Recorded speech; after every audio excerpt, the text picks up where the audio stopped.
Welcome back. Let's get you details of two encounters that have been reported in the valley in the last 12 hours. Mind you, happening at a time when we've been seeing targeted killings by terrorists in the valley. In a big win for our forces, 3 LAT terrorists, including two from Pakistan, were gunned down in Jammu and Kashmir. 1 terrorist was gunned down in Sopore. 2 were killed in the operation in Kupwara. The terrorist who's been neutralized in Sopore has been identified as Hansula, who hailed from Lahore and was affiliated with terror group Lashkar-e-Toiba. So Pakistan-based terrorist in Kupwara. 2 terrorists, again of LAT, including 1 Pakistani terrorist identified as Tufail, were killed. The Jammu and Kashmir police say that they've recovered 1 AK rifle and 5 magazines along with ammunition. In Sopore, search operations are still underway as it's believed that 1 local terrorist managed to escape.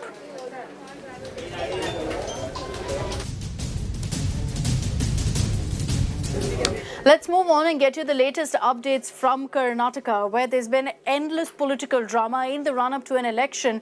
And now, believe it or not, the narrative between the Congress and the BJP, the political fight, is over chaddis. This is because the Congress said that they're going to be holding a protest where they'll burn khakis affiliated with the RSS. The BJP responded by lashing out at Siddaramaiah, saying he lost his lungi and his chaddi during his fight for Chamundeshwari, his turf, which he lost.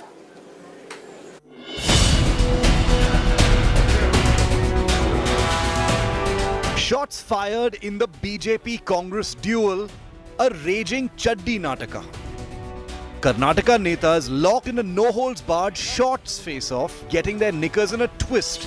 This bizarre face-off over shots has started after Congress's Siddaramaiah threatened to burn khaki knickers across the state, calling it a protest against the RSS, which made the attire famous as part of its uniform.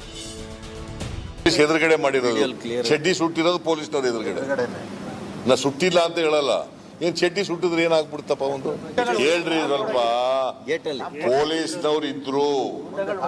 ಪೊಲೀಸ್ನವ್ರು ಇದ್ರು ಪೊಲೀಸ್ನವ್ರು ಎದುರುಗಡೆ ಚಡ್ಡಿ ಸುಟ್ಟಿರೋದು ಆಮೇಲೆ ಏನಾದ್ರು ಒಂದ್ ವೇಳೆ ಅವ್ರ ಮೇಲೆ ಕ್ರಮ ತಗೊಳ್ಳದೆ ಹೋದ್ರೆ ಚಡ್ಡಿ ಸುಡೋದೇ ಒಂದು ಕಾರ್ಯಕ್ರಮ ಮಾಡಬೇಕು.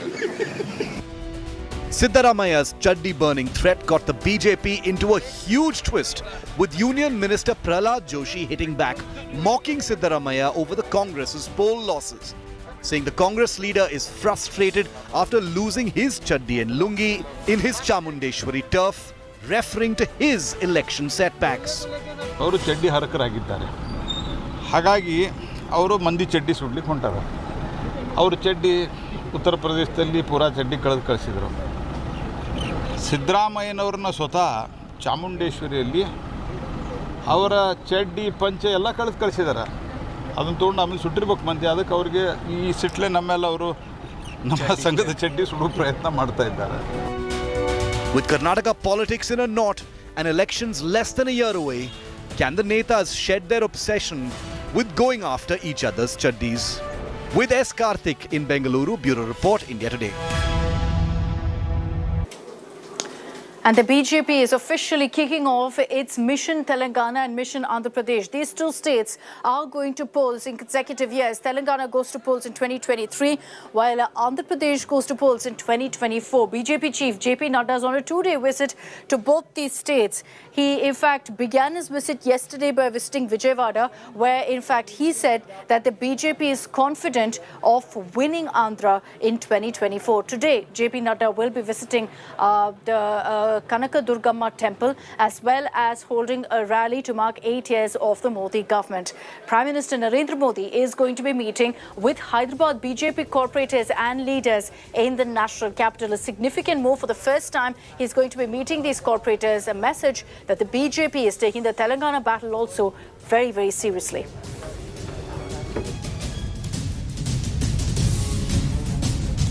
President of Bharatiya Janata Party is on a 2-day tour to Andhra Pradesh. In these 2 days, he is addressing a number of public meetings, party Karyakarta meetings. He is attending a core committee meeting and is giving direction and margadarshan to the BJP to emerge as a major political force in Andhra Pradesh. The BJP cadres in Andhra Pradesh are enthused and they are energized with the message given by Honorable National President Nadda ji. Over to news from Tamil Nadu, where it's the language war that continues to make headlines, reignited by the DMK again, with MP TKS Elangovan in fact issuing one insult after another to the language of Hindi. Now, what Elangovan essentially said is that Hindi makes us Shudras and it's no good for us, and that it's a language that's spoken in the backward states of the country. It's led to a lot of outrage and questions that the DMK is facing now, whether they believe that Tamil is propped up or promoted by insulting Hindi. முதல் ஒன்று இந்தி நம்மை சூத்திரனாக்கிவிடும். இந்தி எந்த நன்மையும் நமக்கு செய்யாது. An outright below-the-belt casteist insult of Hindi by DMK MP TKS Elangovan. Referring to Hindi as a lowly language, the DMK Neta went on to berate Hindi and Hindi speakers. முதல் ஒன்று இந்தி நம்மை சூத்திரனாக்கிவிடும். இந்தி எந்த நன்மையும் நமக்கு செய்யாது.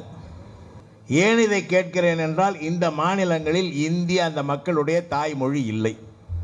வளராத மாநிலம்னா மத்திய பிரதேசம், உத்தரப்பிரதேசம், பீகார், ராஜஸ்தான், இந்த இன்னும் இப்பொழுது புதிதாக பிரிந்த 2-3 மாநிலங்கள். Spewing hate on Hindi, TKS Elangovan showed zero remorse when confronted by India Today and refused to apologize. You're firm that if you speak Hindi, you will turn into Shudras? No.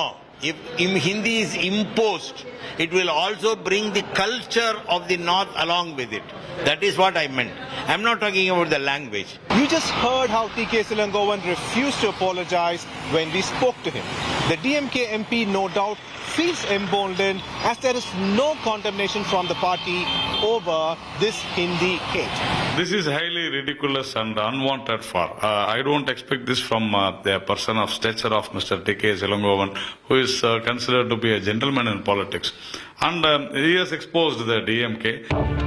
The shocking statement is just the latest addition in a series of such anti-Hindi comments by DMK leaders.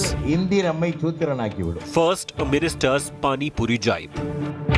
அவர் சொன்னாங்க, இந்தி படிச்சா வேலை கிடைக்குதா? இந்தி நம்ம ஊர்ல கோயம்புத்தூர்ல போய் பாருங்க, பான்பூரி வச்சுக்கிறோம். எந்த கடை யாரு? எல்லாம் அவன்தான். ஆக அது ஒரு காலம். இப்ப ஆங்கிலம் international language. That was followed by the health minister accusing North Indian students of spreading COVID. எனவே யானைக்கால் நோய் அதற்கான காரணம் என்பது இந்தியாவின் பல்வேறு மாநிலங்களில் இந்த தொற்றின் எண்ணிக்கை என்பது இன்னமும் கட்டுக்குள் வராமல் இருக்கிறது. குறிப்பாக டெல்லி, ஹரியானா, உத்தரப்பிரதேசம், மகாராஷ்டிரா, மத்திய பிரதேசம், கேரளா போன்ற பல்வேறு மாநிலங்களில் தொற்று எண்ணிக்கை கூடுதலாகி கொண்டிருக்கிற சூழலில் And now calling Hindi a Shudra language. That's useless. Remember, all these comments come even as Prime Minister Modi hailed Tamil as a beautiful language to put an end to the Tamil versus Hindi war. But it's clear the DMK will not allow that to happen. This is land, and this land is special. The people, culture and language of this state are outstanding. The Stalin government so far has been mum on this Hindi hate, but serious questions face the DMK on whether their idea of promoting Tamil is insulting and putting down Hindi. With Pramod Madhav, Bureau Report, India Today. And let's now get to this video that's emerged from Tamil Nadu of something that can only be deemed as a freak accident and even claim the life of one person. On your screens, there is the footage of a person, a pedestrian who is walking by after picking up groceries for his home, when out of nowhere, a truck tire actually rams into him from behind. he died because of this particular accident. The tire, you can see rolling down the street as he walked by, his back to that tire. It was a truck tire that came and rammed into him. In fact, we understand that there was another pedestrian which the tire narrowly missed. Otherwise, we would have seen even more casualties in this incident. The cops have examined CCTV footage. They've detained the truck driver for questioning as well. But this is nothing really short of a freak accident that's been reported. The person there, the victim, unfortunately passed away because of the speed at which that tire hit him. Welcome back. You're watching India Today, and let's get you the big international stories of the day. UK Prime Minister Boris Johnson has managed to hold on to his throne after, in fact, sailing through a no-confidence vote. He secured 59% of the vote in his favour. Interestingly, this no-confidence motion was moved by his own party over the infamous Partygate scandal. I can announce that the Parliamentary Party does have confidence. British Prime Minister Boris Johnson survived a confidence vote on Monday, but a large rebellion in his Conservative Party leaves him with a struggle to win back support. We're going to bash on. We have a huge agenda, and we're going to get it done. Despite the victory, the vote was a blow to Johnson, with 41% of his lawmakers casting ballots against his leadership, after months of scandals and gaffes that have raised questions over his authority to govern Britain and knocked his standing among the public. Johnson has tried to move attention away from the Partygate scandal for weeks after it came to light that he and staff held alcohol-fueled parties in his Downing Street office and residence while the rest of Britain was under strict COVID-19 lockdowns. But Johnson described the victory as a decisive result and said the party can now come together. We can focus on what we're doing to help people with the cost of living, with what we're doing to clear the COVID backlogs, with what we're doing to make streets and communities safer by putting more police out. And it gives us the opportunity to continue to unite, to level up, to strengthen our economy. Johnson won the vote 211 to 148, a worse showing than when lawmakers tried to oust his predecessor, Theresa May, who won her vote but then resigned 6 months later. By winning Monday's confidence vote, Johnson has secured a 12-month reprieve when lawmakers cannot bring another challenge. Our Foreign Affairs Editor Geeta Mohan is joining us live with more details on this. Geeta, to you, what were the takeaways from that particular motion? Yes, Boris Johnson remains the Prime Minister.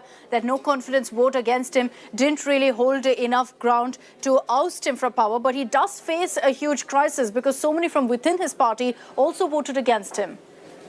Well, that's right. The numbers that stacked up against Boris Johnson clearly shows that he is no longer the popular and the wanted leader in his party, in his own party. But he scraped through. He got lesser percentage than even Theresa May, who quit after securing about 63%, and a year later she was no longer in office. 2019 he became the Prime Minister, but the rules, Akshita, are very clear that for the next 1 year, after holding a vote of no confidence or a confidence motion, for a year there cannot be another confidence vote that can be held. So he has 1 year time, but what we're given to understand is that there are certain MPs, a few MPs, who will be trying to change that rule to bring in another vote of confidence or no confidence against the Prime Minister. So that certainly is something to look out for. And even as that is happening, there are 3 crucial seats where the by-elections are going to be held, and if the party loses those seats, because Boris Johnson is no longer popular, then that could mean trouble for the Prime Minister again. All right, Geeta, thank you for joining us with all of those details. And for more international stories, you can always log on to our website, indiatoday.in. Do also go ahead and download the India Today app. That's it from me. Thanks very much for tuning in.